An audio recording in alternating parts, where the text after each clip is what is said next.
We're going to come back. Let's revisit the press briefing. So that's why I'm not bothered about it. Bring someone Ekpa, lock him, start trying him. Nnamdi Kanu is still there. We will be back to square one. Releasing Nnamdi Kanu, Mr. President, have the courage to release him today. All this insecurity, all these killings, you get to a station, you start shooting policemen, start shooting soldiers, they will disappear to oblivion.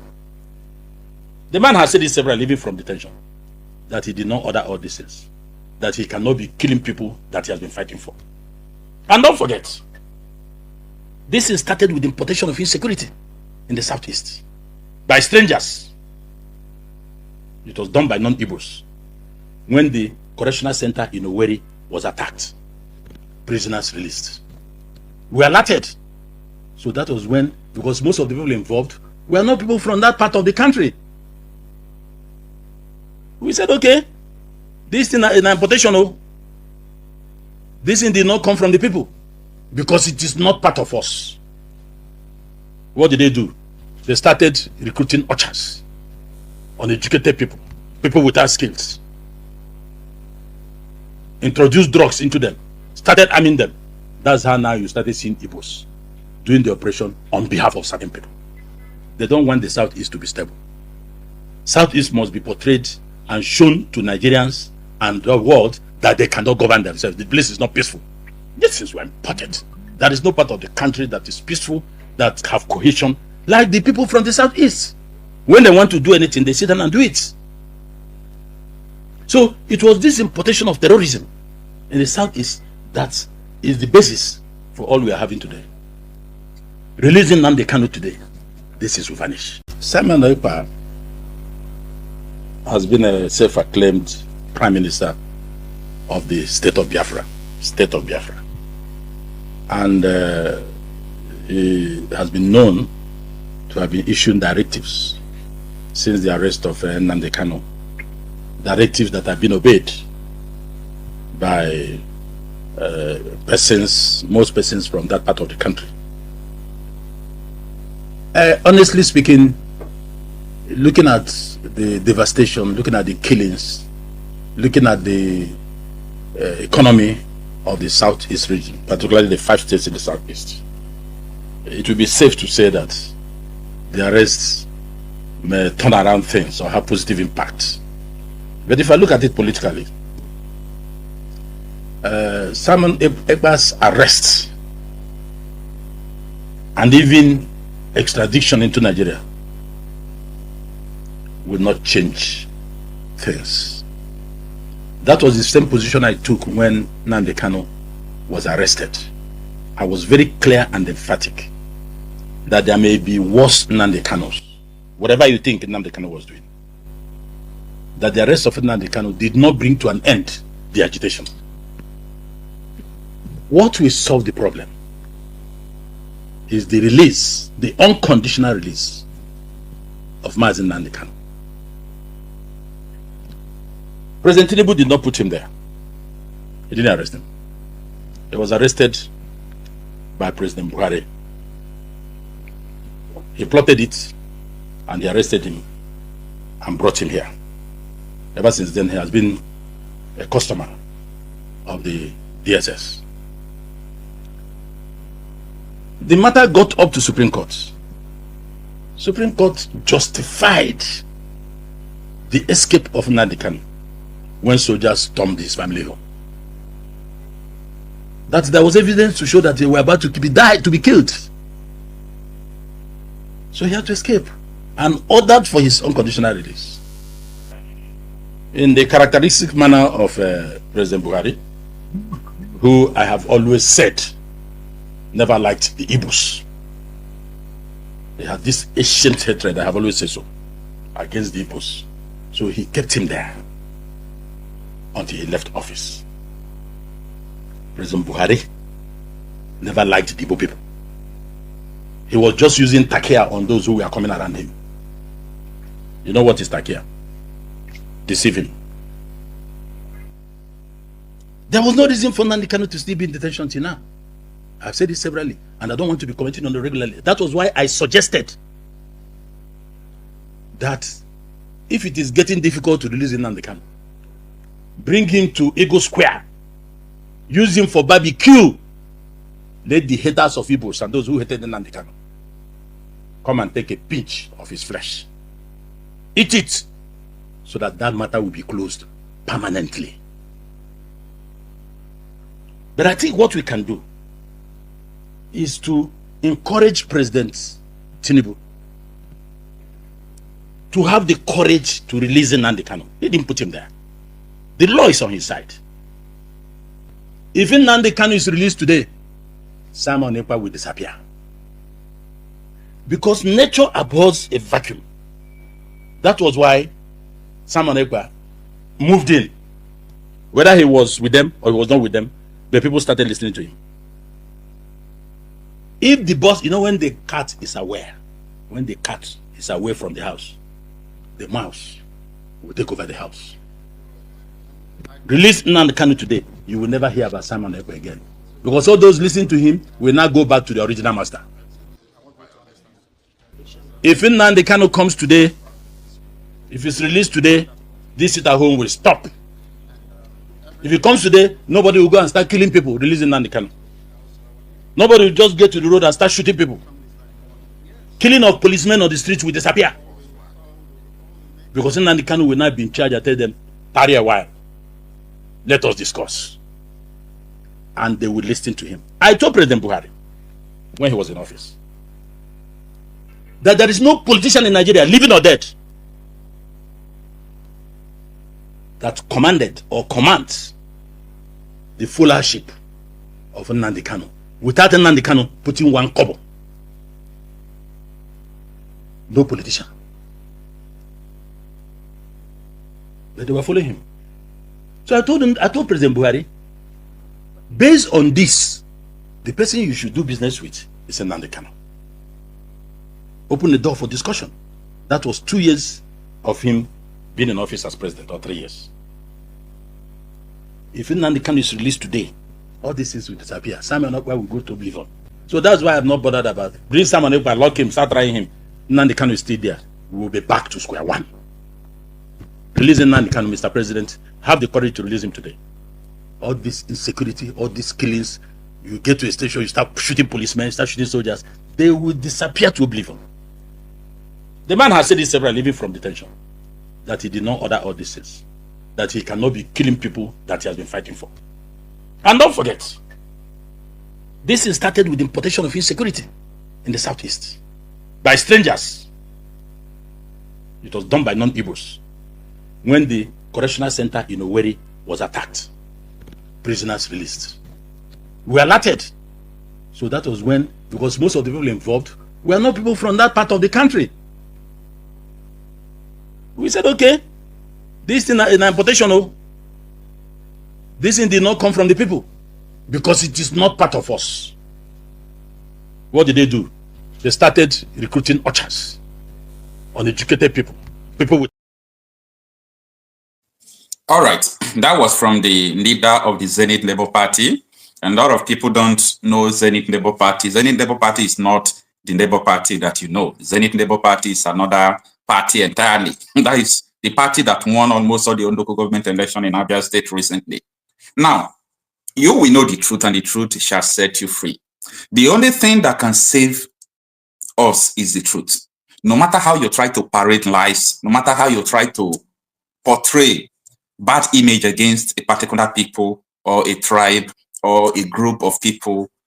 So when the truth comes, the whole lies that you have contributed to the destruction of the area, we just went away. So what I'm trying to say is that before now, everyone was telling you, oh, people who are agitating, who said they want Biafra, they are the one causing insecurity. Now people are ashamed to report insecurity challenges going on. As I speak to you, 4 people died today, right? Who shot them? They say gunmen. Gunmen from where? Gunmen from where? Where are they from? Who sponsored them? Gunmen from where? What are their names? Gunmen from where? Now, before, I made a video exclusively for this prison break in Imo State, Owerri. That retired soldier, whether he's retired or he went on a war, who have served Nigeria for 18 years, he came to challenge Hope Uzodinma. He said he dare Hope to play the CCTV camera that is directly opposite the prison. the one in government house there. No response. Now, the insecurity they imported to Igbo land, it has grown. And that is why you see that no matter the kind check-up in the area, if you like, every 1 minute, every 1 meter or 500 meter, put military check-up, the insecurity will still happen. The military, the soldiers will still be there. And people are not asking questions. But everybody, they ask the question, right? He has the question, right? That is the point. So why is it that these unknown gunmen still operate with all these checkpoints? You ask yourself that question. There seems to be. Yeah. Very simple and short. Very simple and short. That is the point. So why is it that these unknown gunmen still operate with all these checkpoints? You ask yourself that question. There seems to be. Why is it that all these things they call unknown gunmen operates amidst the whole security checkpoint? Nobody have answered the question. Before they told you it was Nnamdi Kanu, before they told you it was Simon Ekpa. Now, Simon Ekpa and Nnamdi Kanu is not in the picture again, right? Who is not doing it? I speak to you. Who did it today? Who did it yesterday? The military presence in the southeast is enough for them to have peace. If military will bring peace to you, military won't bring peace to you.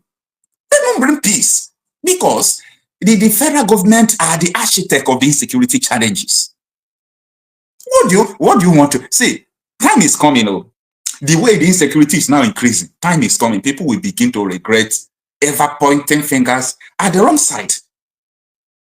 Now, the question I'm asking, what of if this thing persists? It continues, every day it continues. And the people no longer bear it anymore. Who are you going to call now to help you? Who? Because the military have shown that they are not the solution. If military are the solution, or the soldiers in the southeast, if they are the solution, we will not have insecurity in the southeast because the presence of the military in the southeast is enough to stop all these things. If they are the solution. Now, not to talk of police. All these people, they have made even police to... Now, what you see in the north, many rural areas, no police. Police are afraid of terrorism. That is what you are seeing in Igbo land today. Part of them, not all of them. Part of them. In Delta State, the same set of people, they are not allowing people to go to farm. Killings in the bush every day. And someone will come out to tell you that it is people who are agitating. People who are agitating, are they in Benue State? Are they in Delta? Are they in Plateau State? Are they in Borno State? Are they in Sokoto State? In the Southwest Yoruba land, they kill 2 traditional heads this year. You not hear them? They kill 2 traditional heads. They abducted so many people. They shot Amatokun. They do all sort of things.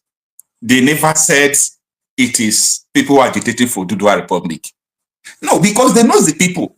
But the Southeast politicians, some of them, not all, who are cowards, they are bent in pushing the narrative for them to say it is IPO because they are afraid of the presence of influential groups of people who are agitating. You will know the truth, and only the truth will set you free. So a group of people who are non-state actors are terrorizing the southeast. And all the police people are doing, the security agencies, to establish roadblocks from Enugu to Onitsha. 45 minutes drive, you have more than 30 roadblocks. They are roadblocks of extortion. And yet they are saying insecurity in the southeast. How possible? You don't give people, you don't even give a state government the power to defend itself. People are ordered to stay at home. And when any of them comes out, they will be shot down. They'll be killed. And you, the government, you are not providing adequate security. And you're blaming the people. Let me ask you, how many times have they blamed Northeast for the insecurity visited on Northeast by the insurgents? How many times have they blamed Northwest for the banditry, for the terrorism, for the robbery? They have never blamed them. For the insurgency that is going on in the Northwest.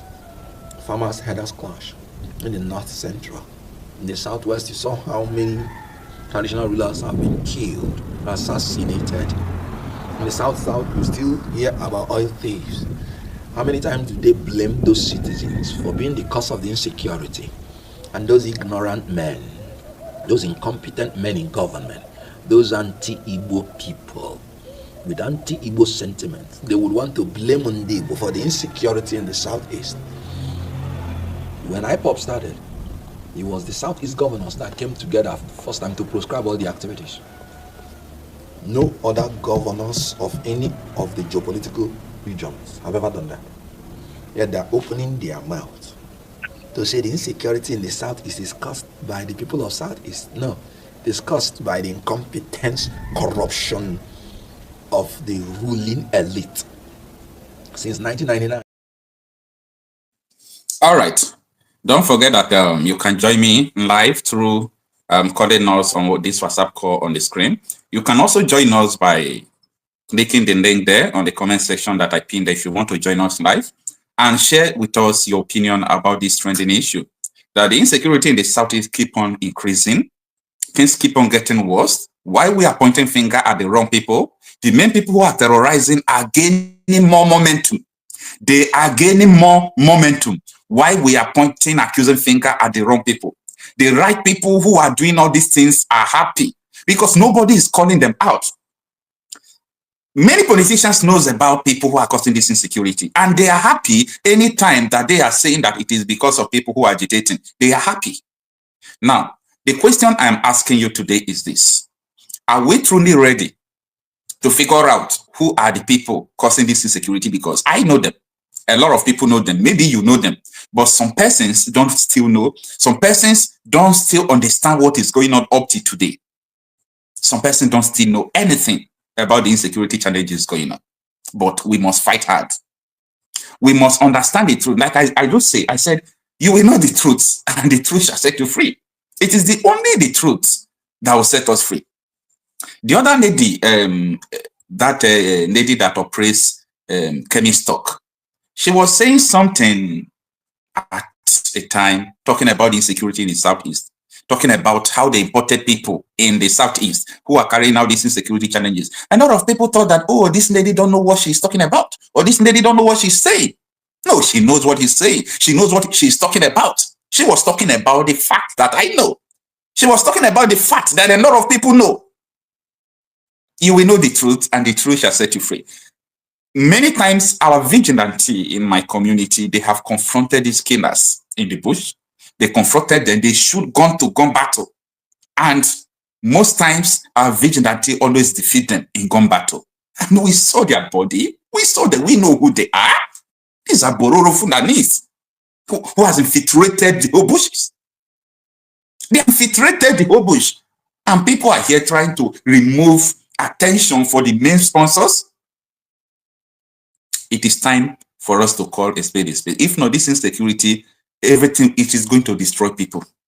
It is going to destroy people unless we have the courage to call the spade a spade. Call them out. Let them know that we know people who are doing all these things. It is simple as that. Now, there are some things I want to explain from what the lady said. A lot of you must have seen this video, right? When she talks about the people who are sponsoring insecurity in the Southeast. Let's take a listen. Nigerian journalist Dr. Kemi Lawrence for Kemi Talks Media. It's Saturday, November 23rd, 2024. Let's talk about what's going on in Southeast Nigeria. I'm going to make it clear as much as possible for everybody to understand what's going on in this video and for you to make it viral and spread it all across the internet to Nigerians. Nigerians abroad are very, very important as well. There has been a wave of buying all over Southeast Nigeria. People are being quiet left, right, and center. 4 years ago, I told you about some plans and orchestrated methods to buy Southeast Nigerians, specifically the Igbos, and no one believed me. 4 years later, you're now believing me after they wiped out a lot of people in Ebonyi State, Enugu State, and so on and so forth. Yesterday, a farmer was spied on his farm after harvesting yam, cassava, and cocoyam and everything. At the end of the day, if one farmer is spied in America, do you know what's going to happen?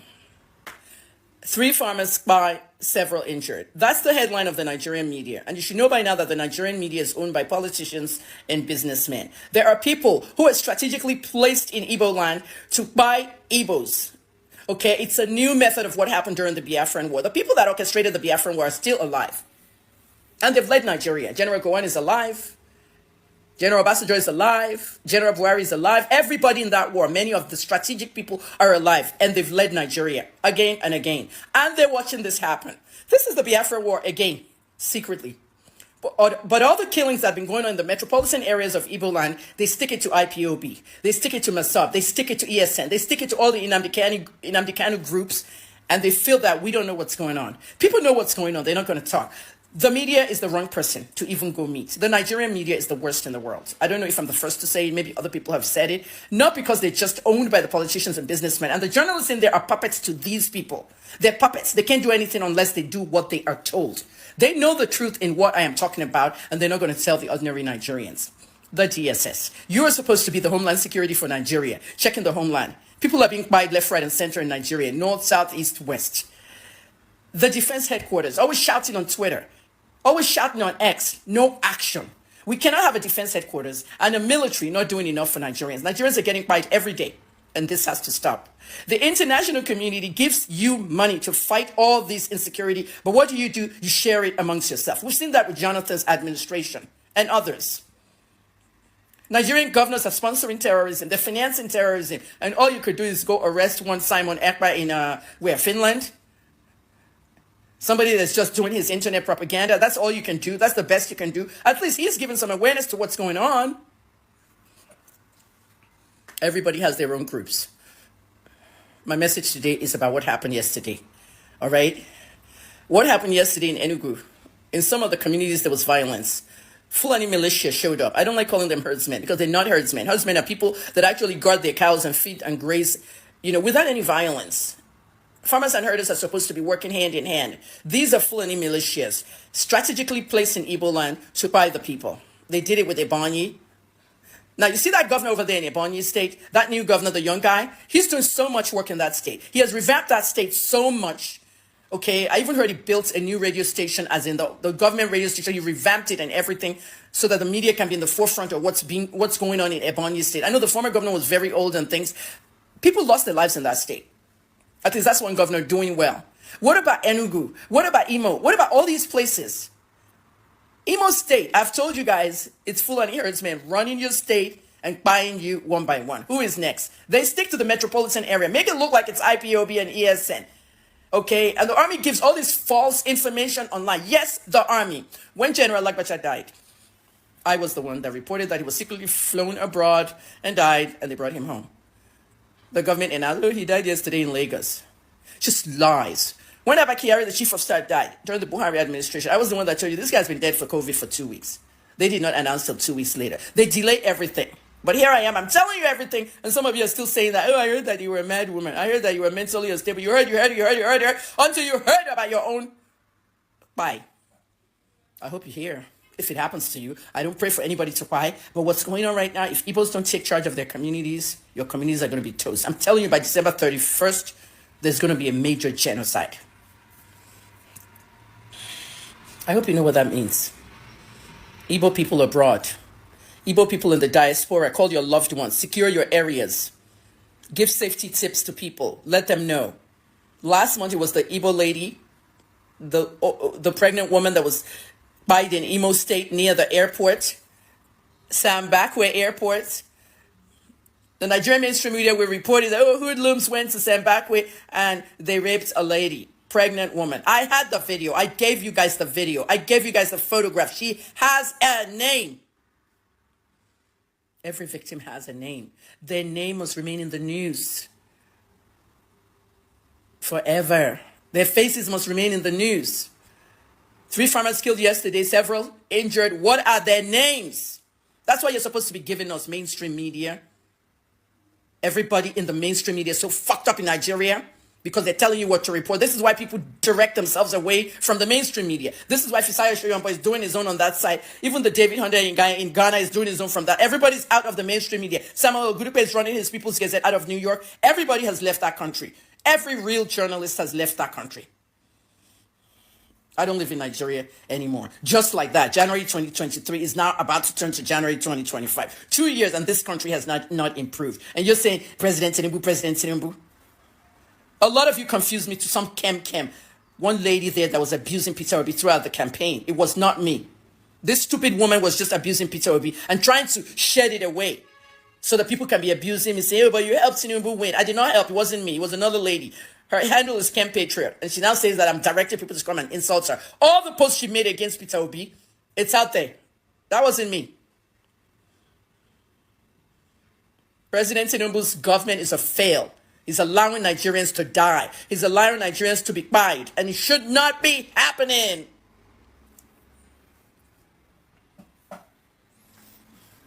What I want you to know, my safety tips for all Igbos. There are Fulani militia strategically placed in your communities. Be very careful. Women do not go draw water anywhere in any stream alone. Okay? They're calling them herdsmen. They're not herdsmen. When I was in Port Harcourt prison, when they brought the herdsmen in, they sat them down in the office, and because I was one of the favorites in the prison, I could go to the office anytime I hang out. I sat there and I was asking some of them sitting on the ground, what are you here for? We didn't carry you come. They said, oh, they catch me as herdsman. Well, are you a herdsman? And they'll go, oh, no, I know be herdsman. Na politician give me cow, make I walk inside bush. Na politician give you cow, make you walk inside bush. Nigerians, wake up. Things are happening. Don't be a victim.